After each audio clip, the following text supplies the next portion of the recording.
자유가 아니면 나는 죽음이다. 자유는 얽매인 데 하나 없는 걸림없음이 아니다. 자유는 강력한 사로잡힘, 모든 것들에 얽매이지 않고 그 모든 것들의 최종 목적인 단 하나의 뿌리박음이다. 사람은 나무와 같아 속박으로는 자랄 수 없는 것. 그러나 나무는 안다. 뿌리가 땅의 속박을 벗어나는 건 자유가 아닌 죽음이라는 걸.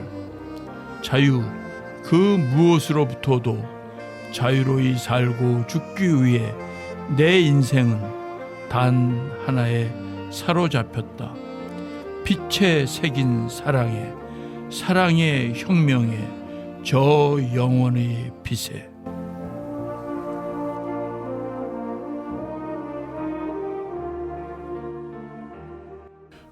지금 읽어드린 시는 시인 박노해의 자유는 강력한 사로잡힘이라는 제목의 시였습니다. 여러분은 지금 대구 동구 FM 공동체 라디오 추억의 음악사진관을 듣고 계십니다. 라디오 주파수는 104.5MHz입니다.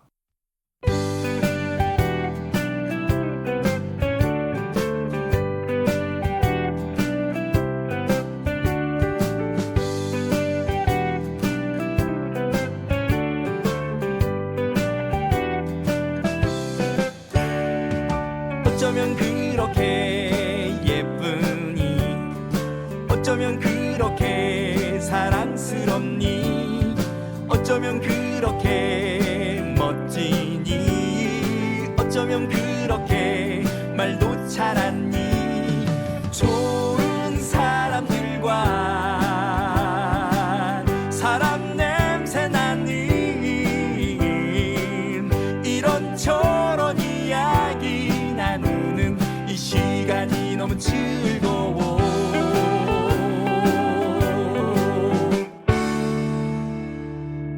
사람과 사람을 잇는 우리 동네 방송 대구 동구 FM 공동체 라디오.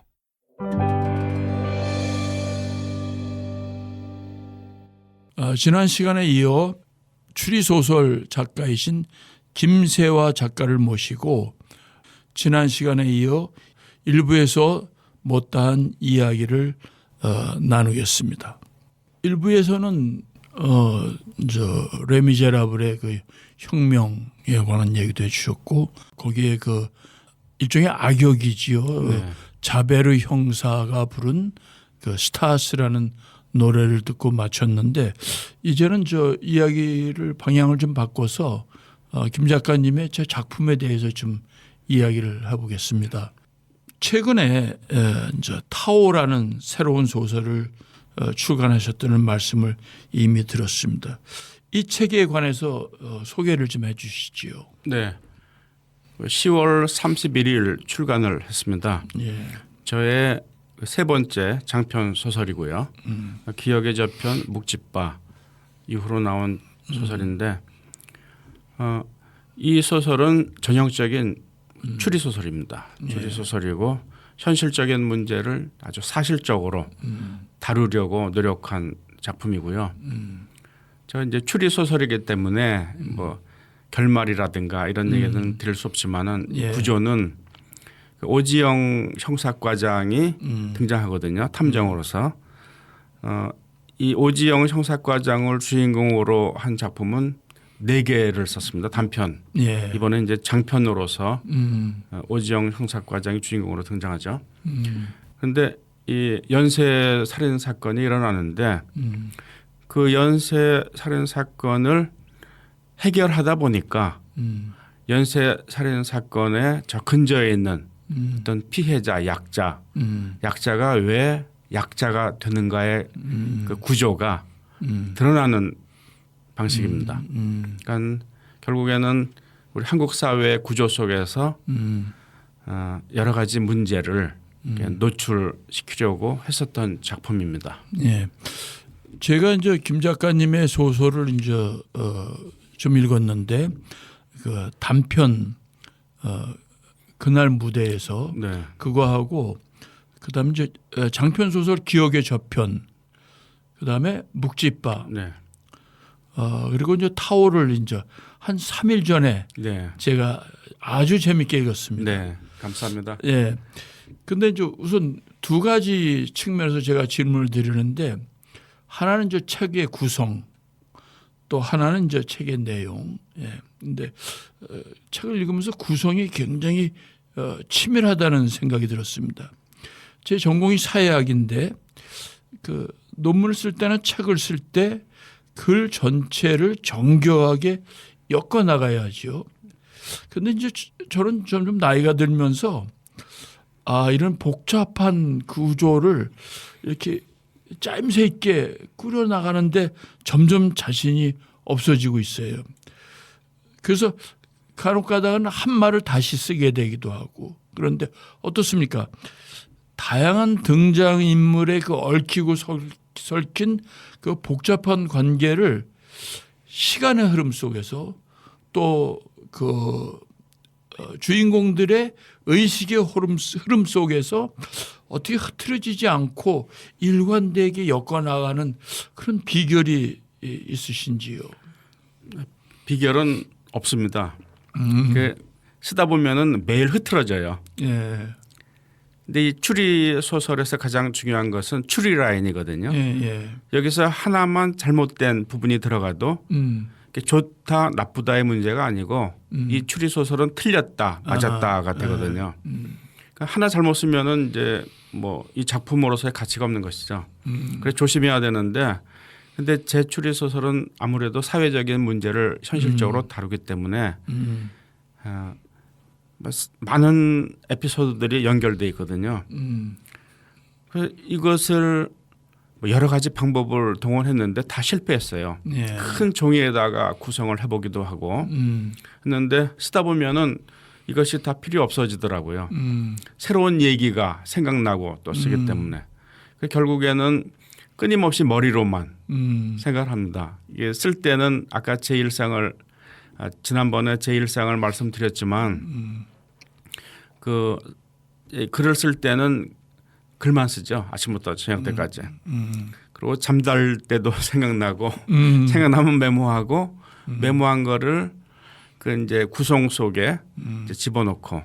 그런데 한 가지 중요한 거는 그 시간을 굉장히 중시하거든요. 그러니까 시간의 카테고리를 정해서 그 안에 메모들을 집어넣어 놓고 서로 모순되는 점은 없는가 계속 생각하고 보고 그러죠. 그래서 추리소설은 복선이 굉장히 중요하지 않습니까? 그리고 갑자기 사건이 발생하거나 문제를 해결하거나 하는 것들은 우연적인 요소에 의존하면은 그 추리소설로서의 가치가 떨어지기 때문에 다 필연성 있는 구성으로서 해야 되거든요. 끊임없이 생각하는 것 말고는 저의 경우는 방법이 없는 것 같아요. 거기서 이제 한 가지 더 추가 질문을 드리면요.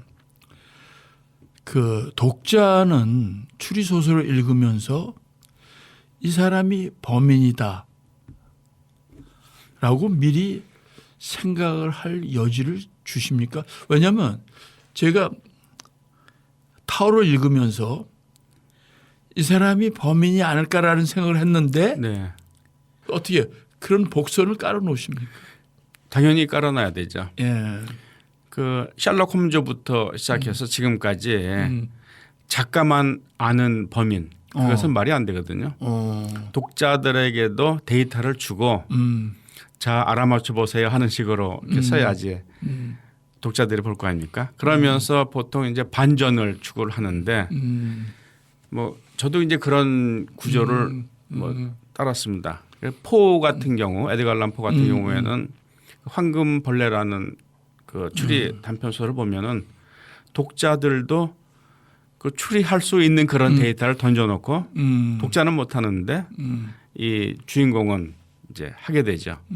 추리 소설은 본래 독자들에게 다 던져줘야만 되는데 뭐 모든 걸 다 던져줬다가는 그렇죠. 안 읽으니까 범인을 알면 읽을 필요가 없지 않습니까? 그런 면이 있습니다. 그래서 저는 독자가 책을 읽으면서 작가와 일종의 싸움을 하고 있다.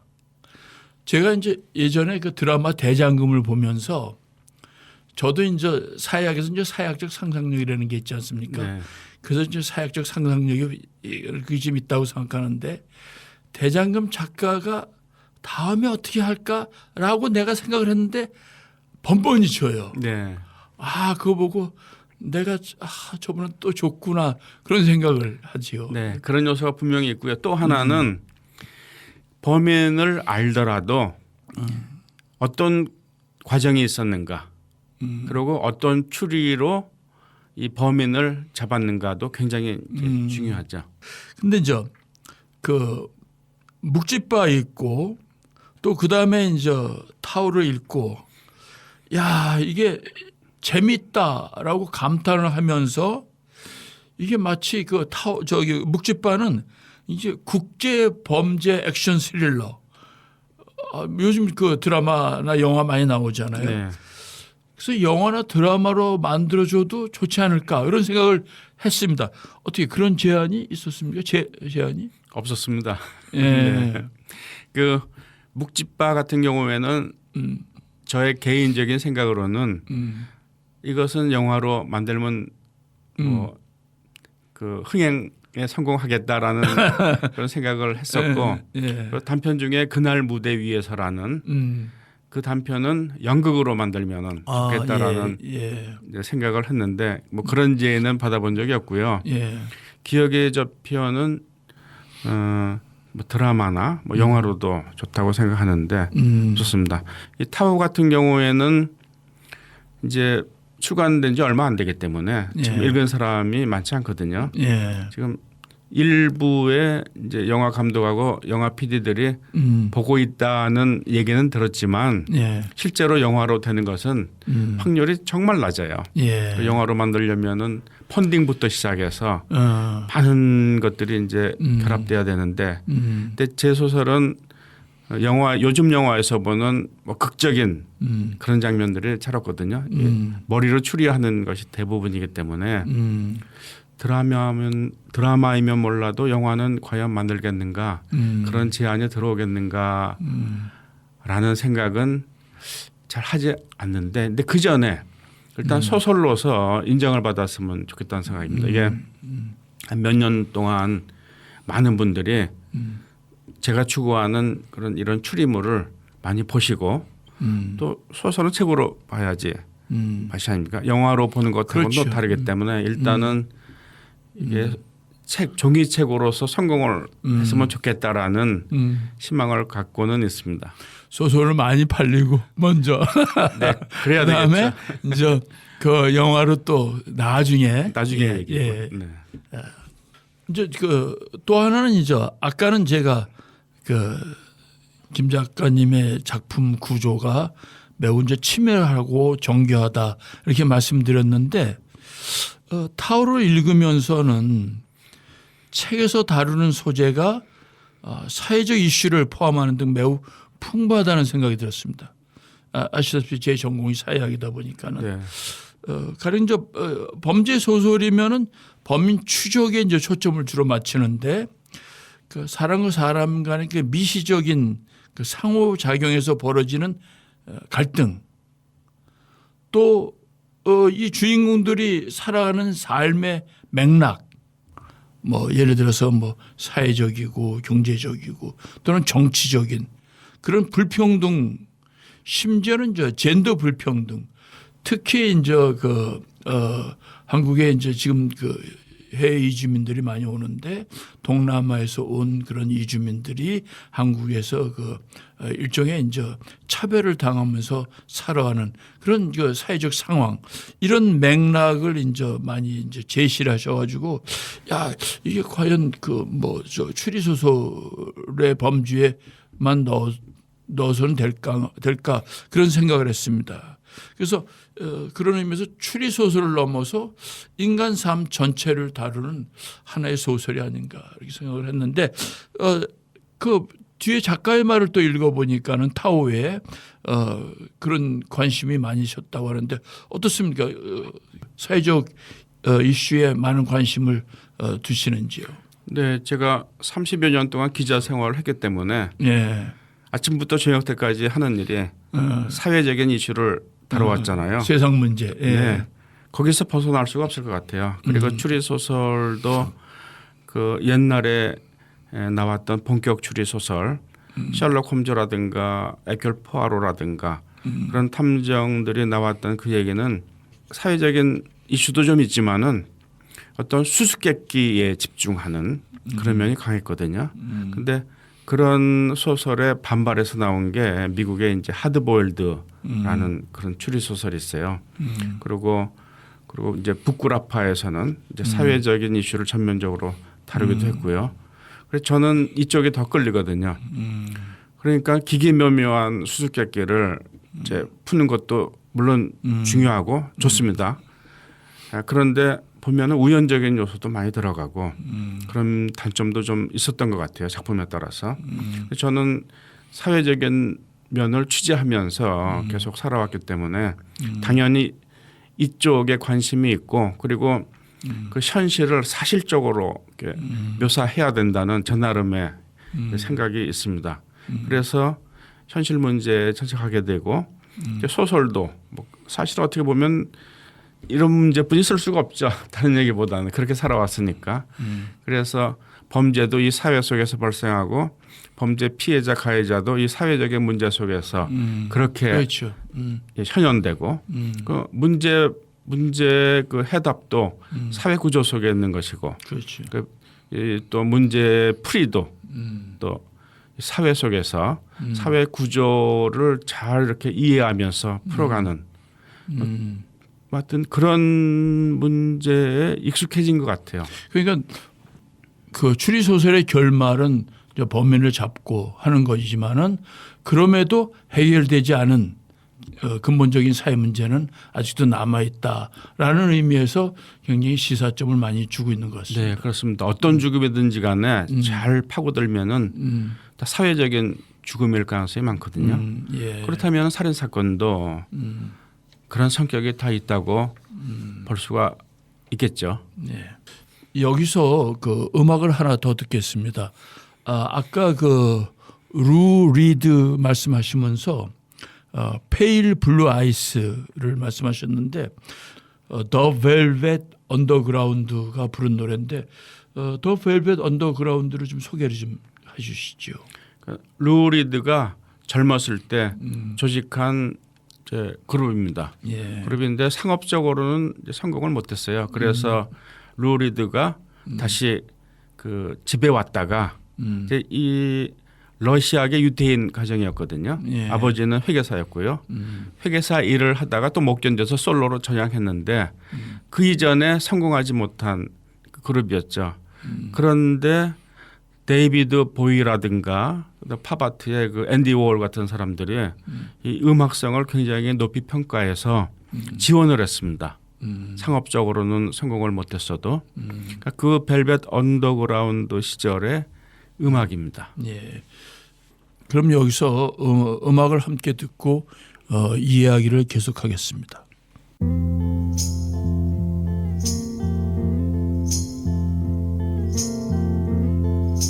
Sometimes I feel so happy.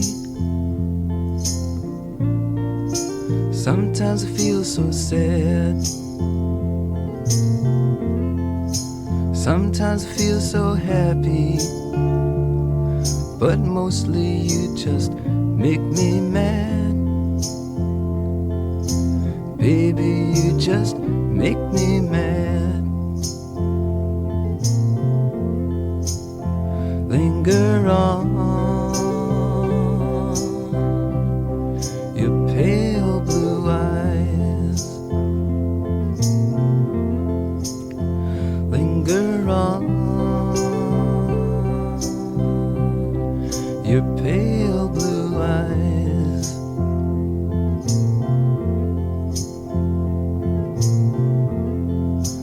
Thought of you as my mountaintop.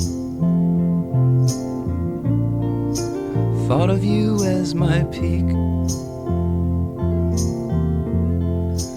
Thought of you as everything I've had but couldn't keep. I've I've had but couldn't keep. Linger on, your pale blue eyes. Linger on, your pale blue eyes.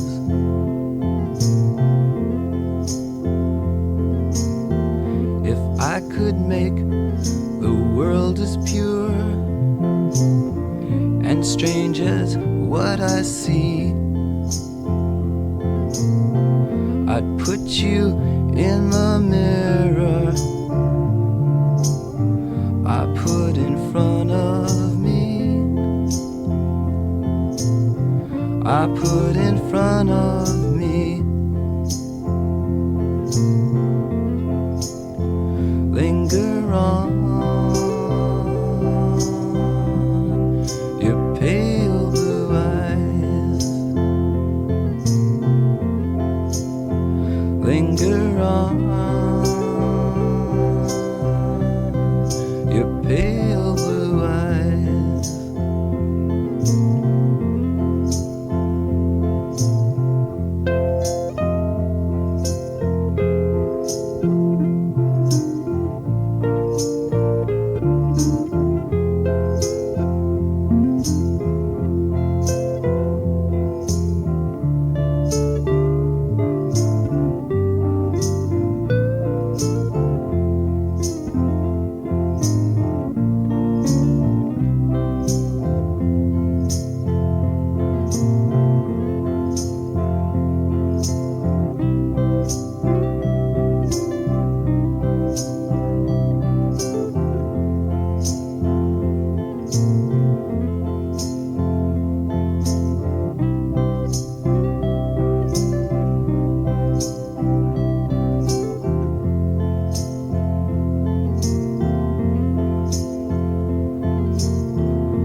Skip a life completely,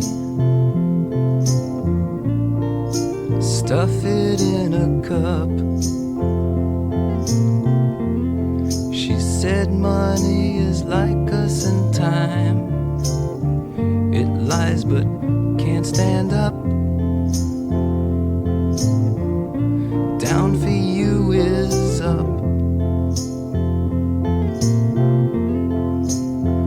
Linger on, your pale blue eyes. Linger on, your pale blue eyes.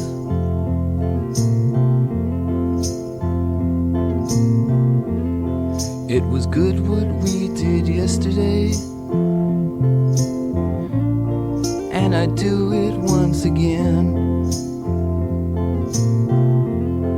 The fact that you are married only proves you're my best friend. But it's truly, truly a sin. Linger on, your pale blue eyes. Linger on, your pale blue eyes.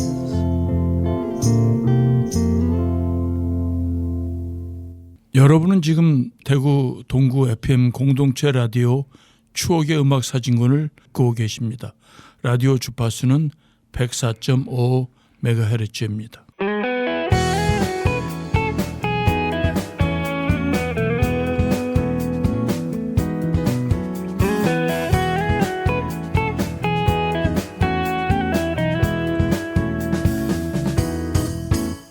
대구 동구 FM 공동체 라디오. 방금 전에 들으신 음악은 그 더 벨벳 언더그라운드의 페일 블루 아이스였습니다. 지금 우리가 이제 그 김세화 추리소설 작가님과 이야기를 나누고 있는데 추가로 질문 하나 더 드리겠습니다. 김 작가님의 소설을 평한 그 백큐 평론가께서는 서사의 힘, 사실적 객관성, 거미줄 같은 연결고리, 경험이 농축된 현실 인식이 김 작가의 소설에 깔려 있다라고 하셨는데 여기서 사실적 객관성에 대해서 좀 더 구체적으로 설명해 주시지요. 네, 그 말은 그 현상을 객관적으로 하는 그런 성격 그것을 말한 것 같습니다. 이 현상을 객관적으로 봐야 된다는 것은 추리에서뿐만이 아니고 그런 직업군이 있지 않습니까? 경찰이라든가 검사, 판사, 변호사조차도 또 저 같은 기자는 현상을 객관적으로 이제 파악해야 되지 않습니까? 제 소설이 그런 사실을 객관적으로 그러니까 현상을 객관적으로 파악해서 그것들을 추리를 통해 범인을 잡는 것이니까는 이제 그런 성격이 강하다라고 이제 평가한 것 같고요. 그리고 이번에 타오의 주인공도 제가 고민을 좀 했습니다만 이 오지영 형사과장의 캐릭터가 냉철합니다. 그러니까 그런 대목도 넣었는데 이 오지영 형사과장이 보는 것은 뭐 영수증이라든가 카드 영수증이라든가 뭐 날씨 기록이라든가 그리고 국립과학수사연구소의 그 감식 결과라든가 객관적인 것만 추구하거든요. 그리고 이 오지영 형사가 싫어하는 것은 뭐 사랑한다, 미워한다, 좋아한다, 싫어한다, 당신을 영원히 기억할게 이런 감성적인 언어를 싫어하고 부사 형용사를 잘 쓰지 않아요. 그러니까 좀 딱딱하지만은 그래서 인간미도 없고 조직 생활에서 배척당할 수도 있지만 그런 사람이라야 또 그 사건을 냉철하게 파악하고 범인을 잡을 수 있다는 의미에서 그런 캐릭터를 만들었거든요. 그래서 제 추리 소설의 그 주인공들의 성격이 뭐 전형적인 좀 딱딱한 이제 사실만 추구하는 자만 등장해서 그런 평가를 내린 것 같고요. 그리고 기억의 저편 같은 경우에는 이 현상을 뭐 철학적인 용어를 써서 죄송합니다만 마음속에 표상으로 이렇게 받아들였는데 그냥 관념들. 근데 그것도 이렇게 객관적으로 잘 받아들이지 않는 경우가 있거든요. 좋아하는 것만 받아들일 그렇죠. 수도 있고 아니면 미스메디어가 생산한 그런 관념을 자기 관념으로 받아들일 수도 있고 심지어는 기억도 편집하는 경우가 있는 것 같아요. 좋은 기억만 이렇게 남겨두고 나쁜 기억은 없애면서 또 과거의 그 사실을 변형시켜서 왜곡시키는 그런 현상도 있는 것 같아요. 그래서 기억의 저편의 주제가 기억의 왜곡 현상을 바로잡는 그런 내용이 들어가 있습니다. 기억도 편집한다는 말이 굉장히 인상적인데 네.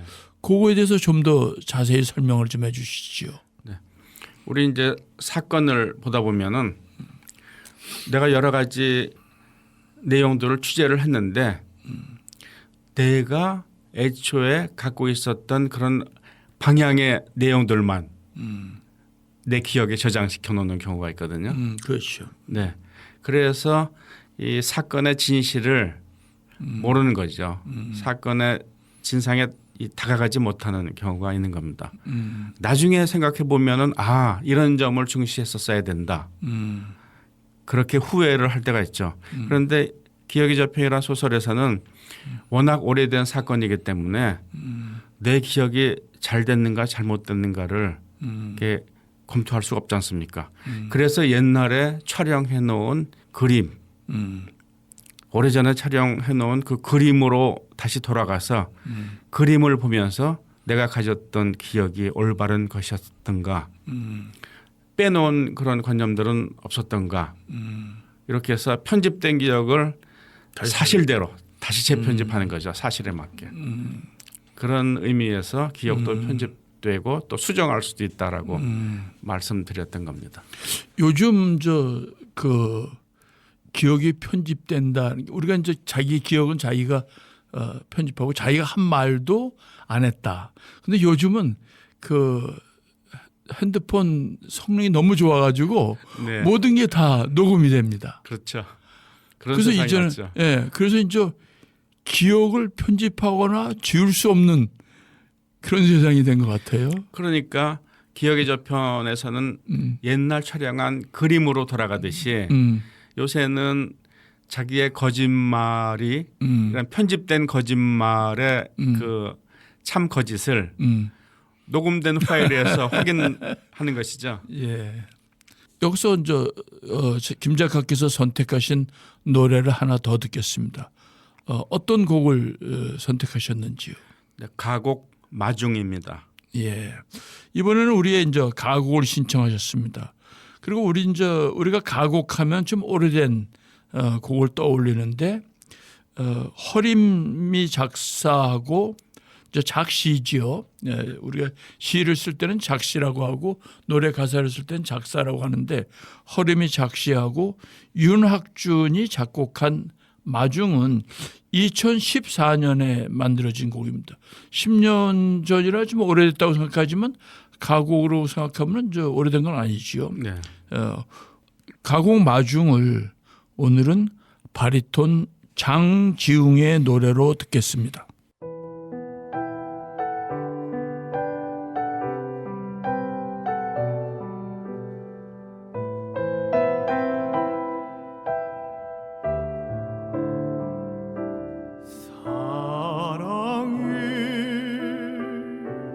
너무 멀어 올 수 없다면 내가 갈게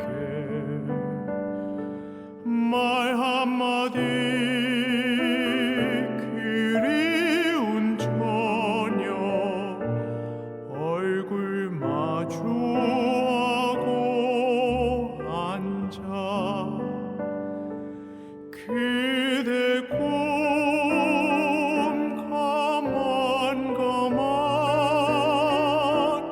들어주고 내 사랑 들려주며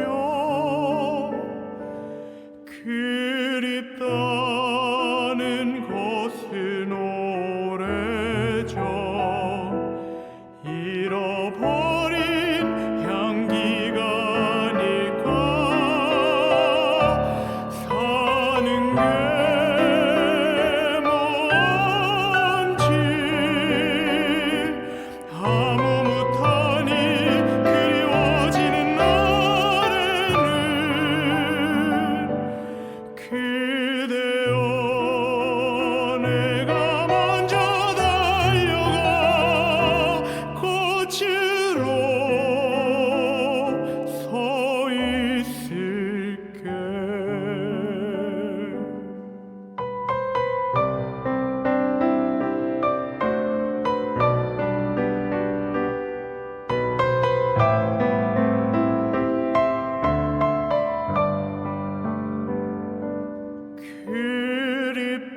그립다는 것은 오래전 잃어버린 향기가 아닐까 사는 게 뭔지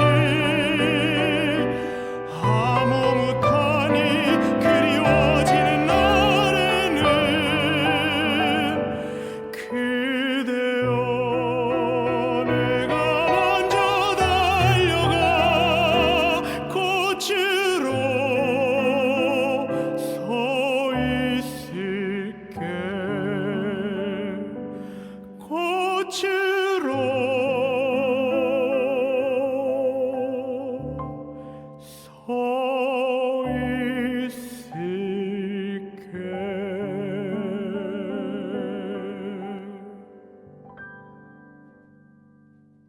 가곡 마중을 바리톤 장지웅의 노래로 들었습니다. 오랜만에 가곡을 들었는데 김 작가께서 왜 이 곡을 선택하셨는지요? 특별히 가곡을 좋아하시는 이유가 있습니까? 아주 가곡이 제일 좋은 것 같아요. 이 세상에서 가장 아름다운 음악 같아요. 제가 제목들은 다 모르는데 하여튼 좋습니다. 이 노래는 제 아내가 제일 좋아하는 노래입니다. 이게 10여 년 전에 발표됐지만은 예. 어쩌면 지금 가장 핫한 가곡이 아닌가 싶은데요. 예. 제 집사람이 오전에 항상 그 클래식 라디오를 틀어놓는데 옆에 있다가 같이 듣거든요. 듣게 되고 이 노래가 너무 좋더라고요. 근데 이게 제가 나이는 그렇게 많지는 않지만 살아오면서 하여튼 누구를 마중한 적이 없어요. 누구를 마중 나간 적이 하여튼 그런 적이 있었는데 기억이 안 나요. 특히 이제 누구의 마음을 나한테 오는 그 마음을 내가 마주했었던가 마중 나간 적이 있는가. 그러니까 하여튼 그렇게 살아온 것 같아요. 좀 뭐라고 할까요? 좀 하드한 기자 생활을 하시다 보니까는 그런 점도 있겠죠. 늘 취재하고 어쩌면은 찾아가고 네. 또 좋은 것보다는 비리나 나쁜 것만 취재하면서 예. 거의 뭐 한 90% 이상 그렇게 그 살았지 않습니까? 그런 것도 있고 좀 촉박하게 살았다고 볼 수 있죠. 근데 그 이제 일을 기자 생활을 그만두고 그리고 글도 쓰고 책다 보고 시간도 좀 있다 보니까는 이제 지금까지의 저를 이제 반성하게 되고 앞으로도 누군가를 내가 마중할 수 있겠는가 이미 몸이 굳어져서 마음도 굳어져서 네, 그런 생각도 듭니다. 사적인 질문인데 그 기자 생활을 마치시고 부인께서 좀 김 작가님이 좀 달라지셨다 그런 말씀 하십니까? 못 들어봤습니다. 한번 오늘 가서 물어보세요. 그럴까요? 네. 아니 저기 제가 보기에도 김 작가님 옛날에 이제 제가 뵀을 때는 기자 생활하셨고, 근데 이제 지금 그 뵈니까는 얼굴이 굉장히 그 푸근해지신 것 같아요. 네. 네. 아 그런 느낌을 제가 이제 갔습니다. 살이 많이 졌죠. 아니 살이 많이 찐 게 아니고 이제 그 말씀하시는 것도 예. 그 저 이 곡의 그 가사를 보니까는 마지막 구절에 꽃으로 서 있을게 이게 마중하면서 이제 꽃을 들고 서 있게도 아니고 꽃으로 서 있게가 제 마음에 굉장히 와닿습니다. 사실 누군가를 마중 나갈 때 반갑고 그리운 마음을 가지고 나가서 기다리는데 이 그리운 마음의 극치를 표현한 것이 바로 이 꽃으로 서 있게가 아닌가라는 생각이 들었습니다. 네, 그 가사에 보면은 우리가 그 그리운 어떤 것을 이제 잃어버렸는데 그것이 너무나 이제 아쉽고 다시 보고 싶은데 그런 마음에 나는 당신의 꽃으로 서 있겠다 이런 의미로 이렇게 다가오더라고요. 아이고 참. 예. 얘기를 좀 바꿔가지고요. 그 요즘 한국 사회에 이제 독서의 바람이 불고 있습니다. 어제 제가 그 책방에 가서 이제 그 책방 사장님하고 이야기를 했는데 책이 굉장히 많이 팔렸다 그래요. 특히 한강 노벨상 수상 이후 한강 작가의 글도 많이 팔렸다고 합니다. 어쨌든 이제 한강 노벨 문학상 수상 소식 때문에 독서 바람이 불고 있는데 우리나라의 작가의 노벨상 수상은 우리 사회에 여러 가지 새로운 의미를 불어넣고 있는 것 같습니다. 같은 작가로서 어떻습니까? 한강 작가의 노벨상 수상해 주는 의미를 설명해 주시고 우리 사회에 또 어떤 변화 뭐 사회에 미칠 영향이 있다면 어떻게 생각하시는지. 저는 이제 무명 추리 작가이기 때문에 그걸 이제 부족할 수 있는 그런 능력은 안 되는 것 같고요. 다만 그 노벨 문학상을 우리나라에서 한 10명 이상 받았어야 된다고 생각을 하거든요. 예. 이번에 그 한강 작가님이 수상 소식을 듣고 너무나 정말 기뻤습니다. 예. 너무나 잘된 일이고요. 그 제가 한강 작가님 작품은 그 맨부커상 받기 이전에 예. 소년이 온다라는 작품을 읽은 적이 있거든요. 예. 근데 이분의 작품은 어떤 서사보다 서사도 중요하지만 그 한 문장 한 문장 표현한 것들이 그 슬픈 얘기도 너무나 아름답게 표현한 정말 그 감성의 그 독특한 극치를 보여주는 것 같다는 생각이 들었습니다. 그리고 그 이후에 채식주의자하고 그리고 히라버 시간 그걸 봤는데 하여튼 뭐 이 세상에 하나뿐이 없는 시각 같고 그래서 이제 문화자산인 것도 같고 그래서 이 기회로 그 많은 책이 팔리고 또 독자분들이 서점에 가게 되고 책을 구입하게 되고 읽게 되고 너무나 잘 된 것 같아요. 예. 저는 물론 이제 순문학이 아니라 추리 문학을 하지만 추리 소설을 쓰지만 이제 자긍심이 생기죠. 밖에 만일 그 외국에 가서 당신 뭐하냐 하면은 한국에 나는 노벨상을 수상한 나라의 추리 작가다 이렇게 말이 되지 않습니까? 예.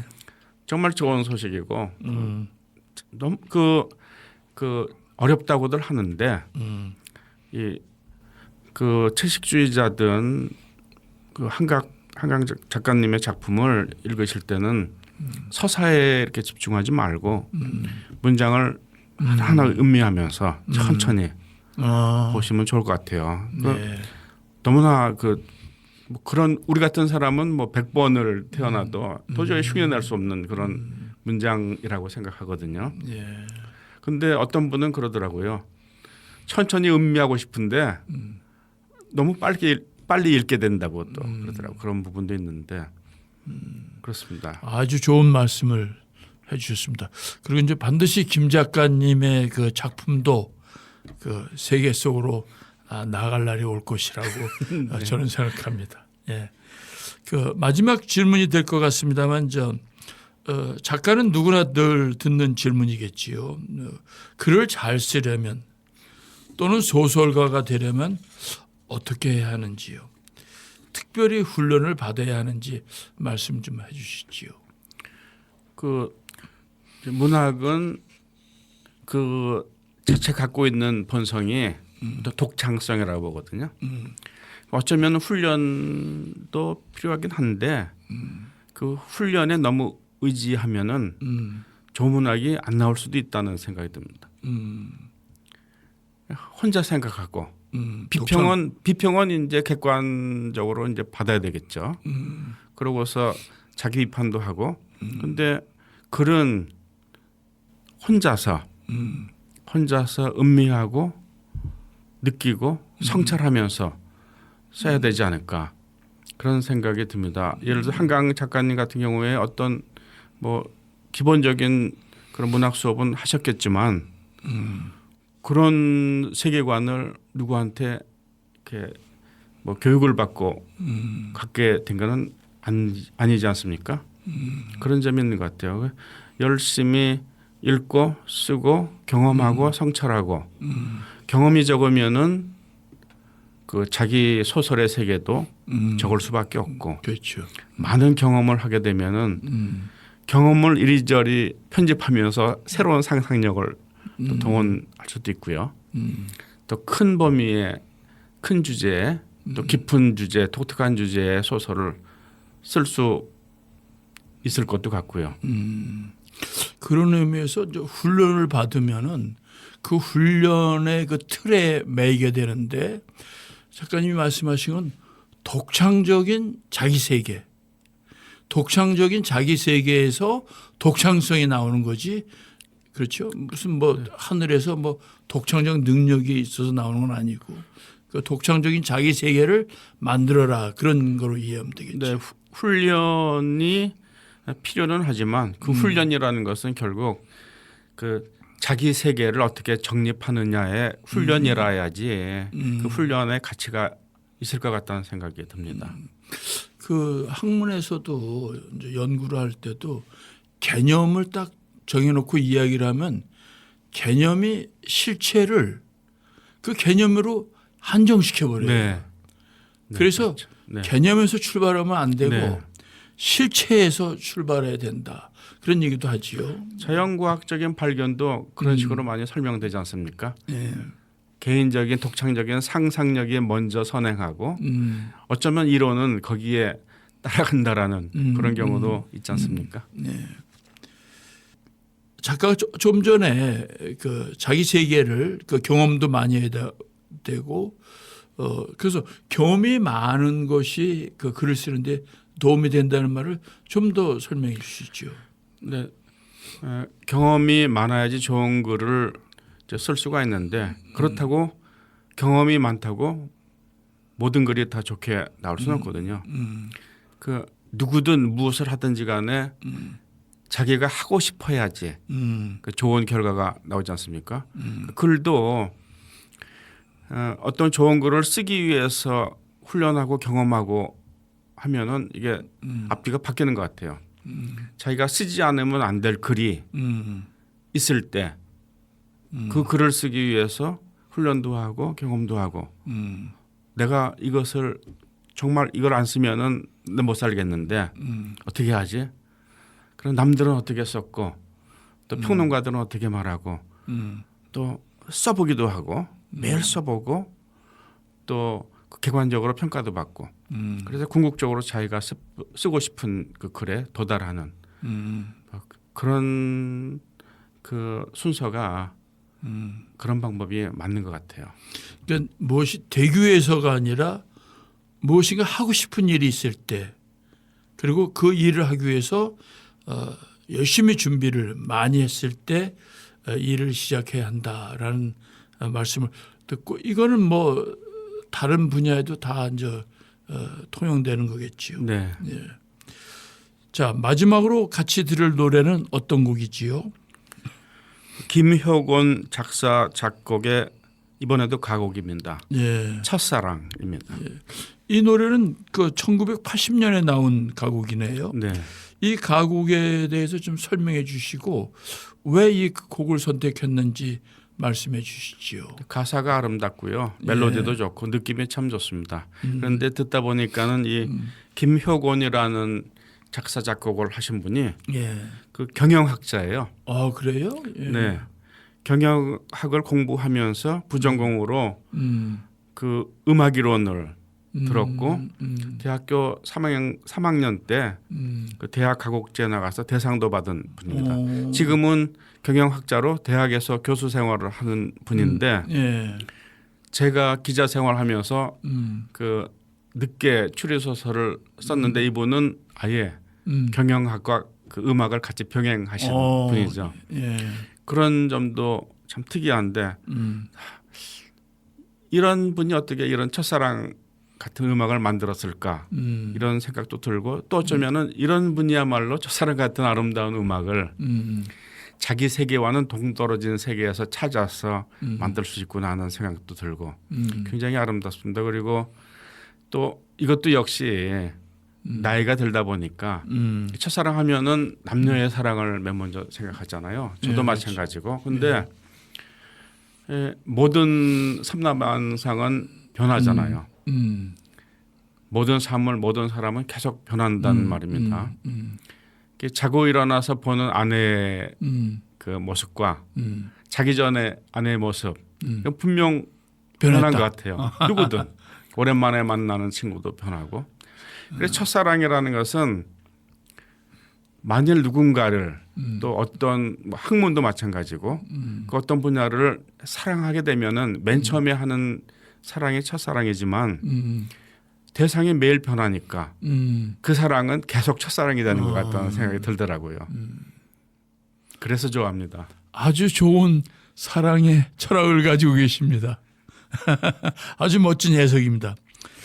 특히 이제 매일 부인을 첫사랑 대하듯이 하시니 참 좋습니다. 근데 이제 말씀하신 대로 우리가 이제 첫사랑을 매일 받기 위해서는 우리가 또 매일 새로운 삶을 살도록 또 노력해야 하지 않을까 이렇게 생각합니다. 맞습니다. 아까 그 작은 연못의 물고기 두 마리처럼 요새는 이제 집안에서도 그 두 마리의 물고기가 서로 잘 헤엄치면서 이렇게 살아나가야지 이렇게 사랑이 유지되지 않을까 그런 생각도 듭니다. 또 이제 이거 새로운 모습을 갖기 위해서는 먼저 이제 그 사고 방식도 네. 우리가 이제 사람을 그 변하지 않는다고 하는 이유는 그 사람의 생각이 발전하지 않기 때문에 변하지 않는다라고 하는 거 아니겠어요? 그래서 첫사랑을 매일같이 받으려면 우리가 이제 삶의 그 이제 뭐 방식 또는 사고 방식 이런 것도 이제 끊임없이 그 바뀌어야 되지 않을까 생각합니다. 네. 그 노래 첫사랑은 그 방송 마지막에 같이 듣겠습니다. 그 오늘 이제 김 작가께서는 추억의 음악 사진관 올해 마지막 초대 손님으로 나오셨습니다. 그 한 해를 마무리해야 하는데 올해 한 해 어떠셨습니까? 네, 그 이것도 주관적인 생각이죠. 제가 그 한 해를 평가할 수는 없을 것 같고 아까 그 삼풍고라는 그런 지난 시간에 삼풍고라는 지역의 교회 이야기를 했는데 2024년에 이 세상은 삼풍고와 같은 그런 국면인 것 같아요. 예. 그 예기치 못한 바람이 휘몰아치고 모든 열매, 나뭇 잎사귀들, 장가지들이 떨어져서 썩고 벌레가 생기고 퇴행. 네, 그렇게 볼 수도 있겠죠. 근데 그 퇴행도 어떻게 보면은 이제 삼라만상의 발전 과정의 하나라고 볼 수가 있겠죠. 그런 세상이 2024년인 것 같아요. 그렇다면은 이게 나쁜 것만은 아니거든요. 주역의 세계관이지만 일이 생겼잖아요. 그것을 개선하고 또 보완하고 수정하고 또 청소하고 어떤 것들은 쓰레기통에 버리고 다만 앞뒤 침착하게 사려하면서 자연의 현상을 배우면서 이렇게 자연의 흐름이 스스로 자기 자신을 정화하듯이 그렇게 어려운 국면을 헤쳐나가야 되는 것은 내년의 과제가 되지 않을까. 예. 네, 그 교회의 교훈을 말씀드리고 싶습니다. 예. 2025년에도 우리 이제 희망이 있을 거다 이런 생각을 하면서 자 벌써 이제 마칠 시간이 되었습니다. 1부와 2부로 나누어서 오늘은 대구 MBC 방송 기자 생활을 마치고 추리 소설가로 탈바꿈하신 김세화 작가를 모시고 말씀을 나누고 노래를 들었습니다. 오늘 어떠셨는지요? 주로 이제 김 작가께서 방송을 진행하시고 인터뷰를 하셨는데 오늘은 초대 손님으로 질문을 받고 또 답을 해야 하는 자리에 계셨습니다. 어떻습니까? 너무나 편하고 즐거웠습니다. 예. 그 진행할 때는 머릿속이 복잡하거든요. 시간도 계산해야 되고 또 나온 사람이 얘기할 때 나는 어떻게 질문을 다시 해야 되는가 예. 그런 것도 생각하면서 진행을 해야 되는데 예. 대답하는 쪽은 뭐 편하게 예. 질문하신 대로만 말해도 되니까 예. 정말 편했고 즐거운 시간이었습니다. 예. 사실 오늘 김 작가님도 말씀을 많이 하셨지만은 저도 말을 오늘 많이 했습니다. 그 아주 즐거운 대화였습니다. 네. 그리고 이제 방송 대선배로서 우리 동구 FM 공동체 라디오를 위해서 한 말씀 해주시기 바랍니다. 공동체라는 말이 너무 매력적이고요. 여기서 일하시는 분들은 아무래도 이 공동체에 대한 오리엔테이션이 잘 돼 있는 분들이라고 생각을 합니다. 배울 점도 많고 만일 저는 이미 추리 작가가 된 것에 만족을 합니다만 정말 만일 베스트셀러 작가가 된다면은 다시 한번 불러주시면은 아이, 물론입니다. 정말 예, 기분 좋은 마음으로 예. 다시 나와서 예. 또 좋은 말씀, 뭐 희망의 말씀을 드릴 수 있지 않을까 생각을 예. 합니다. 감사합니다. 예. 저도 감사합니다. 약속을 해주셔서. 예. 자, 오늘 그 김세화 작가께서 우리와 함께 해주셔서 감사드립니다. 또 좋은 노래도 소개해 주시고 또 좋은 말씀도 많이 주셔서 진심으로 감사드립니다.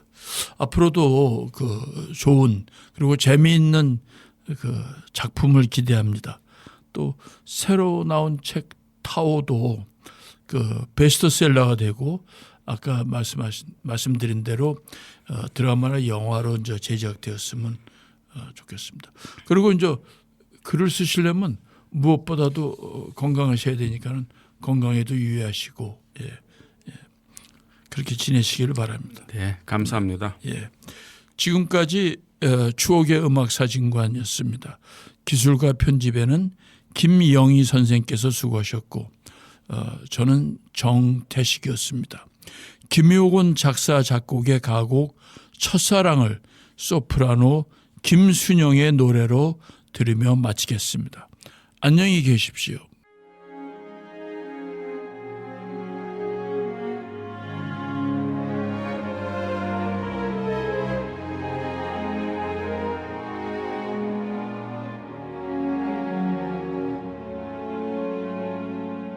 그대를 처음 본 순간이여 설레는 내 마음의 빛을 담았네 말 못해 애타는 시간이여 나 홀로 저민다 그 눈길 마주친 순간이여 내 마음 알릴세라 눈빛 돌리네 그대와 함께한 시간이여 나 홀로 벅차다 내 영혼이여 간절히 기도해 온 세상이여 날 위해 노래해 언제나 그대에게 내 마음 전할까 오늘도 그대만 생각하며 살다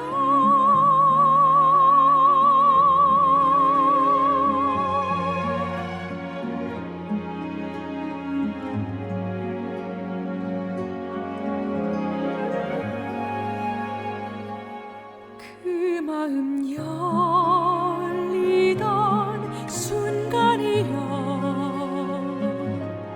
떨리는 내 입술에 꿈을 담았네 그토록 짧았던 시간이여 영원히 멈추라 내 영혼이여 즐거이 노래해 온 세상이여 우리를 축복해 내 마음 빛이 되어 그대를 비추라